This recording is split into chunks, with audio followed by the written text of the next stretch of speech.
هاد العار يخرج فيه. السلام عليكم.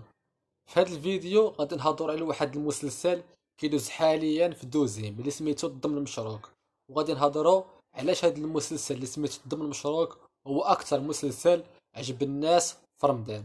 السبب الرئيسي لنجاح مسلسل الضم المشروق في شهر رمضان هو انه جمع بين مجموعة من العوامل اللي خلته يكون مسلسل مميز وكيجذب الانتباه، وهذا الشيء اللي جعله يولي اكثر مسلسل عجب الناس في رمضان. وهنا غادي نشوفوا الأسباب الرئيسية، ومن الأسباب الرئيسية هو القصة المثيرة. مسلسل الضم المشروق عنده قصة مشوقة ومليئة بالتشويق والإثارة. القصة كترتكز على أحداث معقدة ومليئة بالتشويق، كيخليو المتابعين يبقاو متشوقين باش يشوفوا شنو غادي يوقع. والمغامرات ديال الشخصيات والتطورات ديال الأحداث كتخلي الناس متحمسين لكل حلقة، وهذا الشيء كيخلق ارتباط قوي مع المسلسل. وثاني سبب هو الأداء الفني. الأداء التمثيلي ديال الممثلين كان مميز، بحال الشخصية اللي كانت لعبها دنيا بوطازوت اللي كانت قريبة من الواقع، وهذا الشيء جعل الجمهور ارتبط بها ويدخل في العالم ديال المسلسل. والتمثيل ديالها كان قوي، وهذا الشيء خلى الناس يقتنعوا بالقصة والأحداث بشكل أكبر.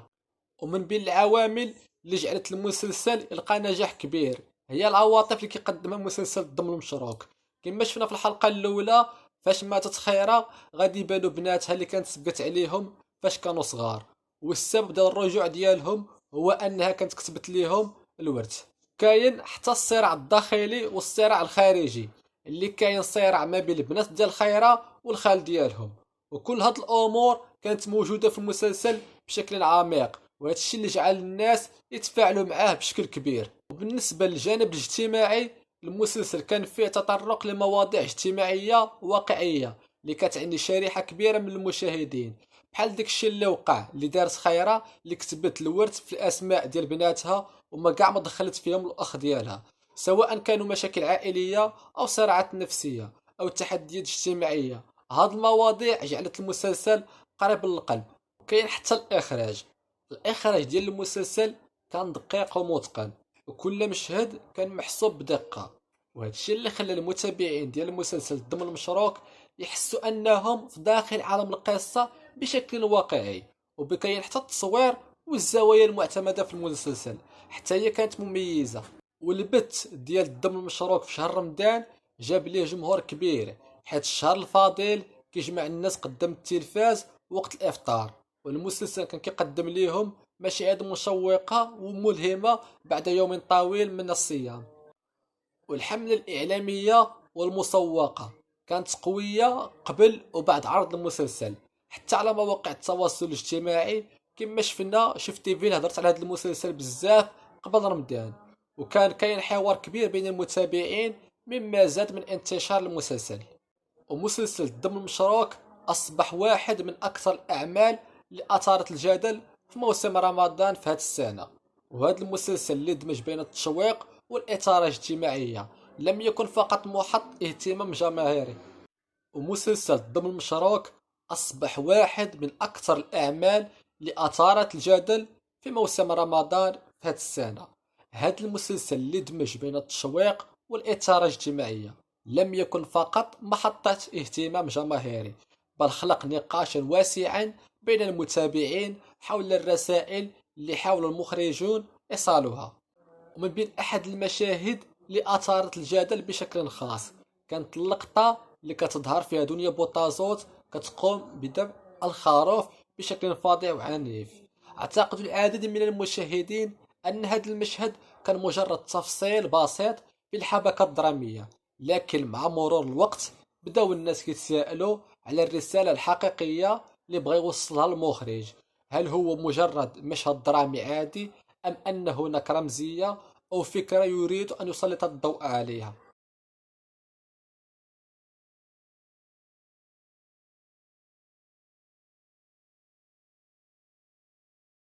والتأثير اللي خلاته هاد اللقطة هادي كان ملموس على منصات التواصل الاجتماعي، حيث أنه كاين بعض الناس عجبهم الأسلوب الجديد بتقديم مسلسل درامي مختلف بينما ناس وحداخرين شافوا أن هاد اللقطة هادي مبالغ فيها وغير مناسبة، وأنها تجاوزت الحدود المقبولة. وكل هاد الآراء صبت في سياق واحد، اللي هو: هل هو مجرد مشهد درامي أم أنه محاولة لإثارة الجدل؟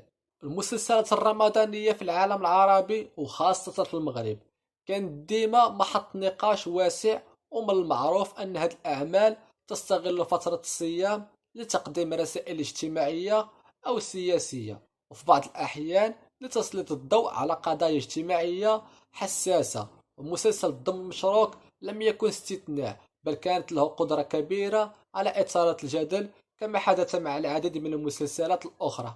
والنقد كان قاسي، خاصة من المشاهدين اللي اعتبروا أن بعض المشاهد قد تكون مبالغ فيها أو تمثل صورة سلبية للواقع المغربي.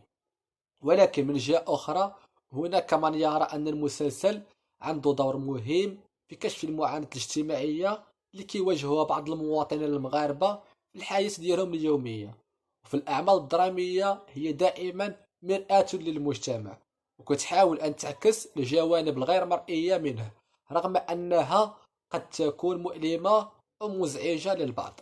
اعتبر مسلسل الدم المشروق واحدة من الأعمال اللي وضعت أمام المشاهد المغربي تحديات جديدة في كيفية تلقي الأعمال الدرامية والتفاعل الكبير على مواقع التواصل الاجتماعي. وفي الختام، النجاح ديال المسلسل الدم المشروق في رمضان هو نتيجة لتجميع عناصر قوية كالقصة المشوقة والأداء المتميز والمحتوى الاجتماعي المثير، وهذا الشيء كله خلق له مكانة مميزة في قلوب الجماهير المغاربة.